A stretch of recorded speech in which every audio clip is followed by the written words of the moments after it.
And I would like to think that maybe a year or 2 years' time, it's going to be possible for some of you to come back here and see the changes in this country that have arisen from what you've done today. Because in a way, what you did, I think, serves as a model of how armed forces anywhere in the world should conduct themselves. You know, you fought the battle and you won the battle, and you fought it with great courage and valor. But it didn't stop there. You then went on to try and make something of the country that you had liberated. And I think that's a lesson for armed forces everywhere, the world over.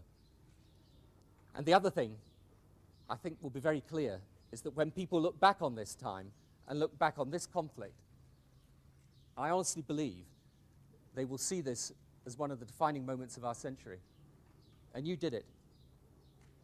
The determination of the new Iraqi government is inspirational, but the challenge, especially around Baghdad, is formidable. Nonetheless, I hope by the end of July, the Iraqi government and the multinational force will agree and publish plans to ensure over time that this capability exists. The electricity supply and oil, the only problem is the terrorism. And that's why the new Iraqi Prime Minister wants to train specialist units of either armed forces or civil defense people who can guard the electricity supply better. In the long term, of course, we are now letting the contracts to build major new power supply and equipment in the whole of Iraq, and those contracts will make obviously a huge difference to the people in Iraq. The trial of Saddam gives us a chance to see again what the past in Iraq was. The brutality, the tyranny, the hundreds of thousands of people that he killed, the wars in which there were 1 million casualties. And it also then helps point the way to the only future, which for all the challenges is the one that Iraqi people want and is worth fighting for, which is a non-sectarian Iraq in which people from different communities live together and decide their future through democracy. That they have put Saddam on trial for his crimes that were appalling and tyrannical and utterly brutal beyond anything that anyone can imagine.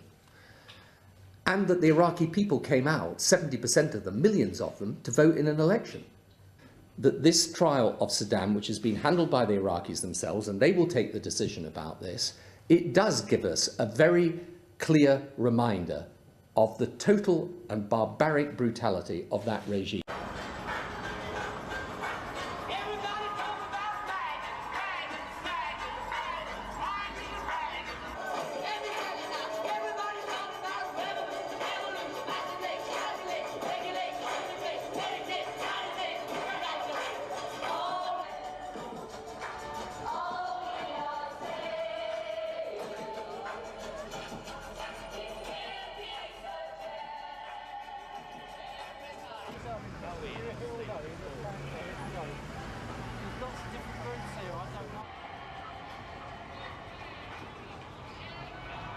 Our message is that we feel most people in this country are strongly against this war, and they should listen to public opinion and vote against any possibility of going to war on Iraq.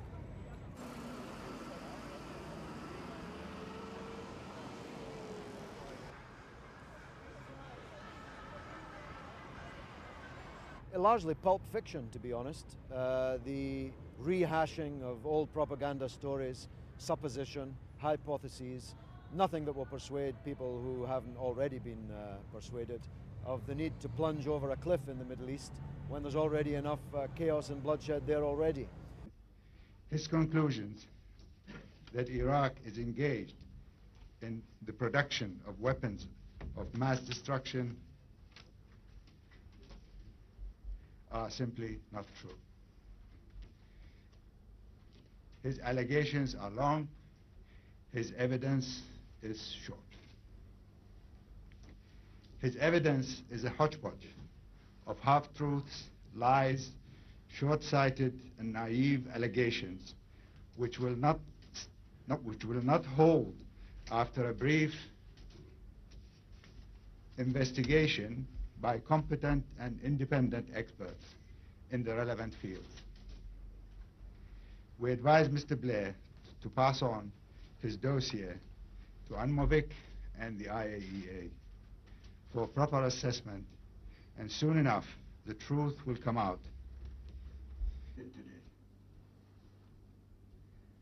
Now we have something. All these allegations will not take long to verify when the inspectors are back, because there are some allegations which are so big and so preposterous, like a missile of over 1,000 kilometer range, and about weapons of mass destruction in the nuclear area, chemical area, biological area, which are impossible to conceal.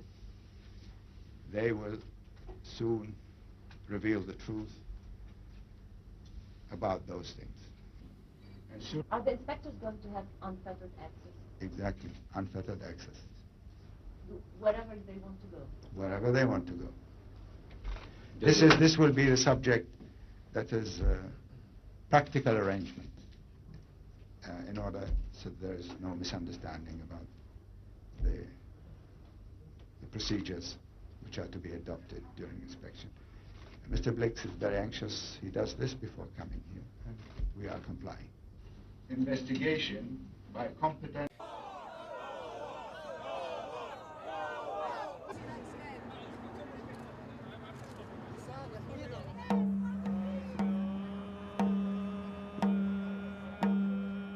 The United Nations, we call it the United Nations of America, because it is doing the bidding of the United States, and therefore we are saying very clearly that there must be no attack on Iraq, and we are here to show solidarity with the people of Iraq.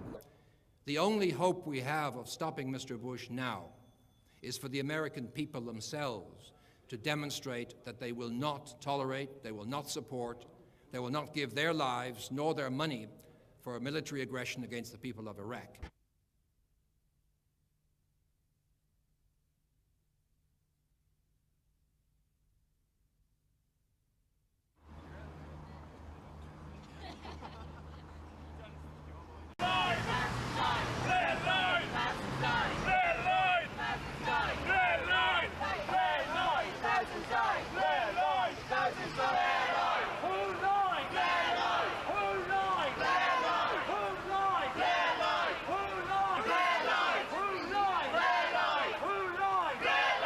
We knew Butler would not point the finger at Blair. We knew Butler would not point the finger at any government minister. We think it is time that government ministers now admitted they were wrong, that they apologised, but more importantly, they stand aside for somebody else who will withdraw the troops from Iraq and who will pledge not to start wars at the behest of George Bush. Well, I think that we've got to look at this in a very objective way, but people have got to take responsibility for their mistakes. I think Scarlett failed to stand up to pressure from government. I think that's quite obvious, and therefore he should resign. That's part of his job. Blair should resign for exaggerating the case for going to war and for not questioning two pieces of intelligence that appeared after the first draft of the September dossier had been produced. And it's quite clear that other heads of the intelligence service on the JIC signed off that document without knowing what they were signing off.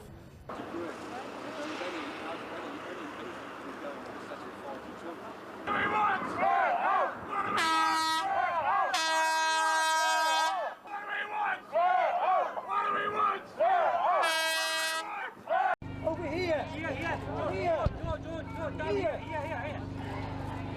Millions die! Blair lies! Millions die! Blair lies! Millions die! Blair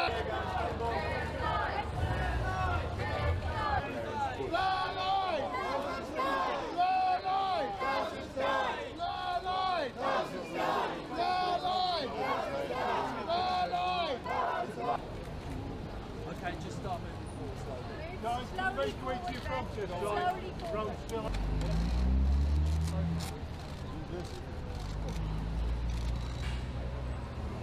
Coalition Against War and Racism. Lovely to see you, and we recognised you, and you've done great work. Lots of people feel he should be impeached or he should be tried at the International Criminal Court. They're particularly annoyed that there is a possible likelihood that individual soldiers can be tried for war crimes, but that the politicians who lied to us can't be, and we think that is completely wrong. So I think for lots of people, this is something which will be uppermost in their minds. We know, of course, that Chilcot cannot make any legal conclusions because it wasn't set up in that kind of way. But that just shows the limitations of the report. So we're hoping that there will be very, very strong criticism of Blair and his allies in this report.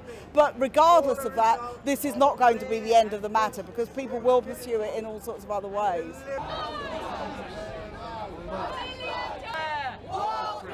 Toни Blair! Toni Blair!